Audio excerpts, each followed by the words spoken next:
Do you need a degree to flip houses? I have flipped over 1,200 houses and I never went to school for it, or for anything for that matter. I barely made it through high school. So you do not need a degree to flip houses.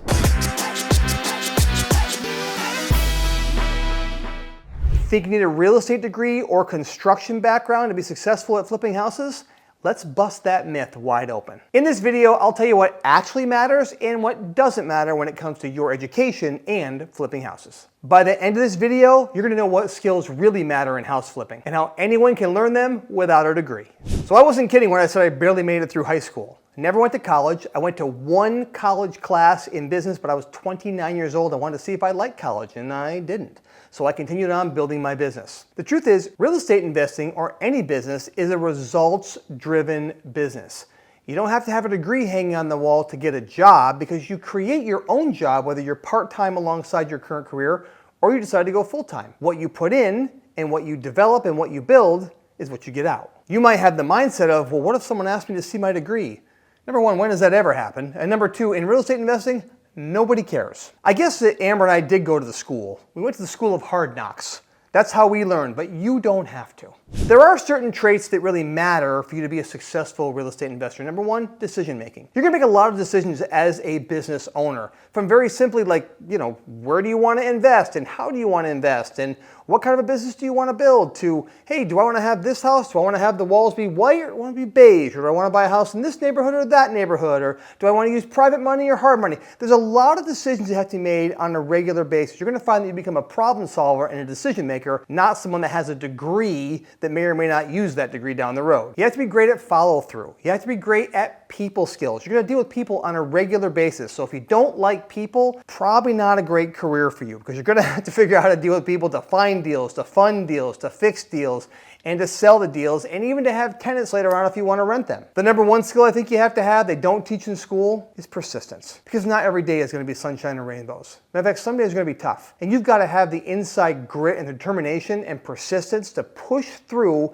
when you don't want to push through. I'm sure there's times in your life that you have done things you don't want to do because you wanted the end result, whatever it might be. A lot of us, it's being a parent, right? We stick that out even though it's extremely difficult some days. But we stick it out because we know the end result is worth it. Maybe it was losing weight or getting in shape for you. You stuck it out because you knew the end result was worth it. Well, real estate investing is no different. You're going to have good days and bad days, and sometimes the bad days outweigh the good days. But at the end of the day, if you have persistence as one of your skills, not a degree, you can be wildly successful as a real estate investor if you just push through when other people wouldn't. You're going to have a certain level of risk management and stress management. Again, these are traits you want to have as a real estate investor. You're dealing with big numbers, and people's emotions are high when you're dealing with big numbers. So the bigger the number, the more people get emotional about it, including you and I. So we have to be able to navigate that risk and be able to mitigate the risk and also the stress we deal with on a regular basis. That's a skill you're going to have to develop as a real estate investor. One thing you want to be really great at is negotiating.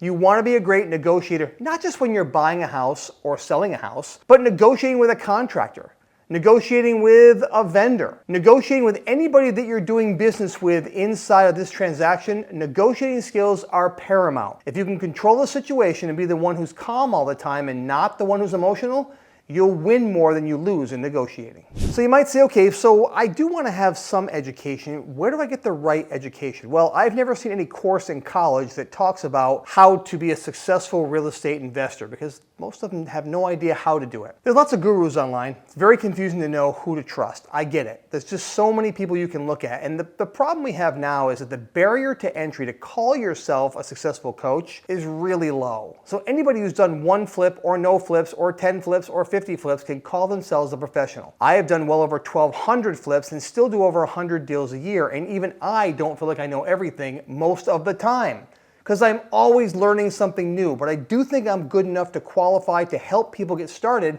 as a real estate investor. So if you want to follow us, by all means, subscribe, check out our channel, and get to know who we are. I'd love to be that person that helps you to be successful. But you have to find someone that vibes with you, right? Who's your tribe and who's your vibe? Find that person. And remember, you're going to have to spend 10,000 hours to be a professional in anything you choose to do if you want to be a real professional. But even though it's 10,000 hours, you have to have that first day of getting started. So if you haven't started, get started now. The next 10,000 hours are going to go by anyway. Why not fill them up with becoming a professional in something that you really love to do?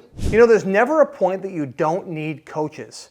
You know, I have personal and professional coaches. You know, the leaders that run my company, they actually have personal coaches and professional coaches as well as our students have different levels of coaches. We have coaches for people that are brand new, just aspiring to get started, and then people that are doing 10 deals a year, and they have coaches because everyone needs coaching at a different level. So it's not really about education, because you don't just learn at one time, like college, and then move on and have to apply it. When you're a real estate investor, you are always trying to up your game and be better and better. Things change all the time.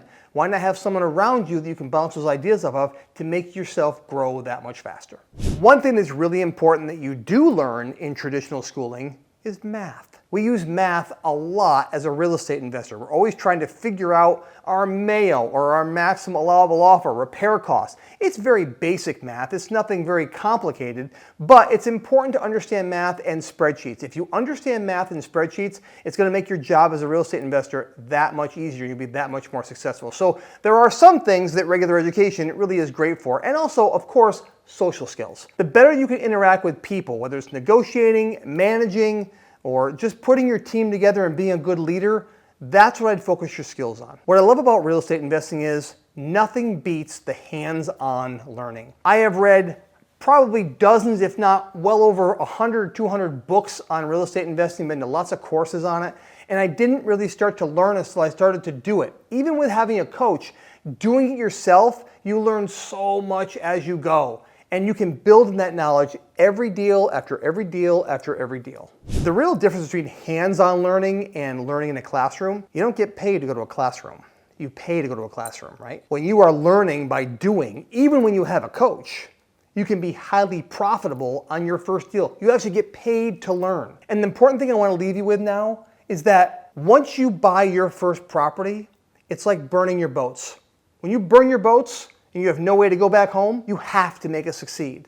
When you sign the contract and officially buy a house and borrow the money and you're sitting on that thing, it's like burning your boat. You have to make it work. The pressure is there for you to prioritize and get it done. And when you do that, something magical happens inside you and you can become the best version of yourself with that pressure.